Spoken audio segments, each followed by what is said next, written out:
Good evening friends. आज के knowledge ज्ञान की हिस्ट्री के चैनल में जो आज का हमारा टॉपिक है सामाजिक एवं धार्मिक आंदोलन, socio and religious reforms in our India, उसके टॉपिक पर लेकर कि उसमें कौन कौन सी संस्थाएं हमारे देश में उस वक्त बनी थी, उनके बारे में एक एक करके हम बात करेंगे और उसके बारे में थोड़ा सा परिचय करते हुए उन खास पर्सनैलिटीज के बारे में मैं बताना चाहूँगी। तो ये जो है it was started in the 19th century. 19वीं सदी का जो टाइम था वो हमारे देश में एक पुनर्जागरण का हम बोल सकते हैं, उसका काल था, जिसमें कि जो भी हमारे यहाँ सामाजिक और धार्मिक तरह से जो कुछ आंदोलन हो रहे थे उसमें एक जन चेतना में कुछ लोग उभर कर आए जिन्होंने इसके ऊपर अपना पूरा जीवन लगा दिया और इसमें काम किया। इसमें सबसे पहला जो नाम आता है वो ब्रह्म समाज का आता है, ब्रह्मो समाज भी हम बोलते हैं इंग्लिश में उसको, और उसकी जो बना है वो 20th August 1828 by Raja Rammohan Roy. तो राजा राममोहन राय का नाम सबसे पहले आता है जब भी हम कभी कोई सामाजिक धार्मिक जन आंदोलन सामाजिक आंदोलन की बात अपने इस देश में करते हैं। कलकत्ता में निवास था उनका नाम राजा राममोहन राय था। एंड ही वाज दी, आप उसे उन्हें बोल सकते हैं कि वो हमारे आधुनिक भारत के निर्माता, आधुनिक भारत के पिता और पुनर्जागरण के राजदूत, अग्रदूत हम उन्हें बोल सकते हैं। तो राजा राममोहन राय को नाम किसने दिया? राजा राममोहन राय जो नाम था वो अकबर द्वितीय जिन्हें हम बोल सकते हैं मुगल बादशाह, उन जो दिल्ली में उस वक्त थे, उन्होंने इनको नाम राजा का दिया था। और ये बंगाल में कलकत्ता में थे। शुरुआत के टाइम में इन्होंने कुछ वक्त अंग्रेजी कंपनी के साथ, ब्रिटिश कंपनी के साथ भी काम किया था और उसके बाद जब इनको ये लगा कि इनको सक्रिय जीवन में, राजनीतिक जीवन में या धार्मिक जीवन में आना चाहिए, सामाजिक जीवन में आना चाहिए, तो इन्होंने उस कंपनी की नौकरी छोड़ दी और अपना पूरा जीवन सामाजिक कार्य में लगा दिया। तो सबसे पहला काम 8 या 10 भाषाओं के जानकार थे।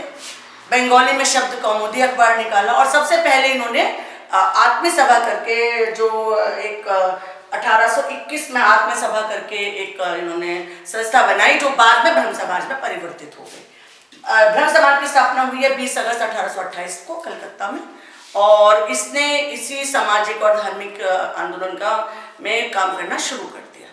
इनका जो मेन उद्देश्य था कि इनके जीवन में पहले ये काम कर रहे थे कि जो हमारा जो रिच कल्चर है हमारा हिंदूज का, हमारा जो वेद है उन्हें आप पढ़िए, और अंग्रेजी शिक्षा के भी पक्षधर थे और रिसर्च ऑफ जीसस करके इन्होंने किताब भी लिखी थी कि जो भी जहाँ भी अच्छा था वो देश को एक शिक्षा देना चाहते थे, महिलाओं में शिक्षा देना चाहते थे, पुनर्जागरण का काम करना चाहते थे। लेकिन जो सबसे पहले इनकी लाइफ में टर्निंग पॉइंट आया वो इनके बड़े भाई की पत्नी थी। जब ये उन्होंने देखा कि जब उनके बड़े भाई की मृत्यु हो जाती है तो उसकी पत्नी को जबरदस्ती खींच कर लाया जाता है, और जो कि इन किसी हम उम्र रही होंगी, इनसे कुछ साथ में रही होंगी, तो जब उनको जबरदस्ती जलाया गया और उनकी ना इच्छा होते हुए मृत्यु से सती का नाम दिया गया, उसने इनकी पूरी पर्सनैलिटी को एक चेंज कर दिया और इनके दिमाग में ये आया कि हमें इसके ऊपर तो बहुत ही कार्य करने की जरूरत है कि स्त्री जो एक औरत है, जो कि पत्नी है किसी की,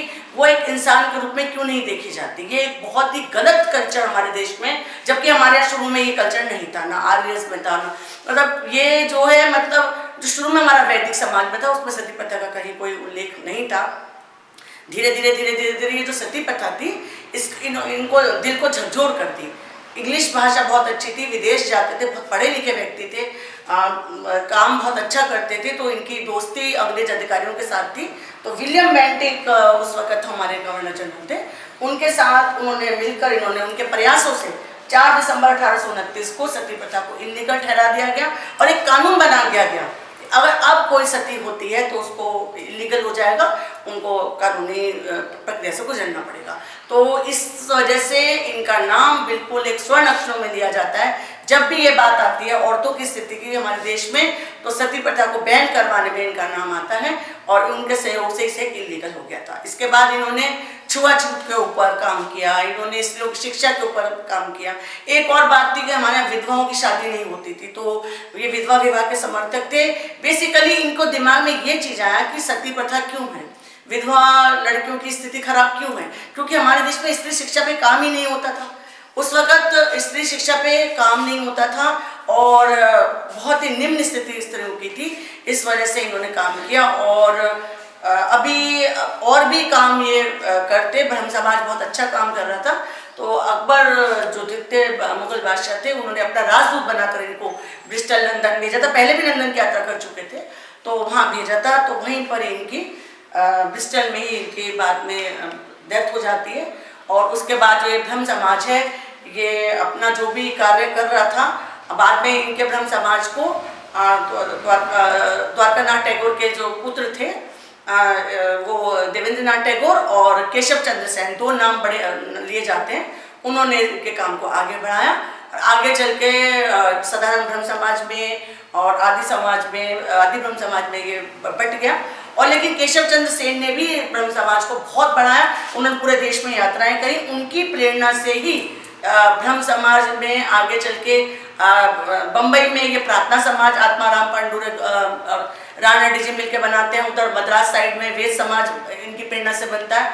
जो ब्रह्म समाज की खासियत थी कि स्त्री शिक्षा हो, विधवाओं का विवाह हो और सती प्रथा ना हो, जो भी अच्छा समाज के लिए, जाति प्रथा ना हो, छुआछूत के विरोधी थे, वो सब मद्रास में वेद समाज ने किया, बम्बई में प्रार्थना समाज ने किया, और कलकत्ता में इन्हीं के आगे चल के यंग बंगाल आंदोलन चलता है, जिसमें कि एक बड़ा प्रमुख नाम विवियन डेरोजियो का आता है।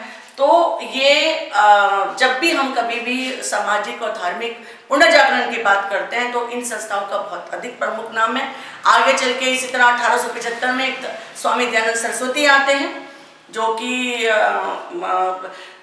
बॉम्बे में उन्होंने 1875 में स्वामी विरजानंद की प्रेरणा से उन्होंने आर्य समाज की स्थापना की। उनका मेन मुख्य वाक्य था वेदों की ओर लौटो, और उनकी एक बड़ी प्रसिद्ध पुस्तक है सत्यार्थ प्रकाश। और उनका भी ये था, गौरक्षा संघ चलाया, शुद्धि आंदोलन चलाया, कि हमारे देश की जो अपनी प्राचीन संस्कृति है, जो हमारे अपने ग्रंथों में है, जैसे कि हमारे 4 वेद हैं, ऋग्वेद, सामवेद, यजुर्वेद, अर्थवेद। तो जैसे इनमें जो मंत्र हैं, जो हमारी प्रारंभिक जो हमारे वेद हैं, उनको आप पढ़िए, उनका कल्चर को आप जानिए। और इसीलिए जो अंग्रेज अपने को सर्वश्रेष्ठ बनाने पर तुले हुए थे, उस वक्त इन लोगों के द्वारा जो किया गया ये कार्य है, जिसमें कि हमारा संस्कृति को बताया गया, हमारे वेदों को बताया गया, उसने एक समाज में एक चेतना लाए। और आज उसी का ही परिणाम है कि धीरे धीरे स्त्री शिक्षा हमारे देश में शुरू हो गई। आगे चल के बाद में बात करेंगे, पंडिता रमाबाई का नाम स्त्री शिक्षा में बहुत अधिक प्रमुखता से लिया जाता है। ईश्वर चंद्र विद्यासागर आते हैं, जिनका नाम विधवा विवाह में लिया जाता है। उन्होंने जगह जगह स्त्री शिक्षा के लिए स्कूल खोले, विधवा विवाह में बहुत अधिक काम किया।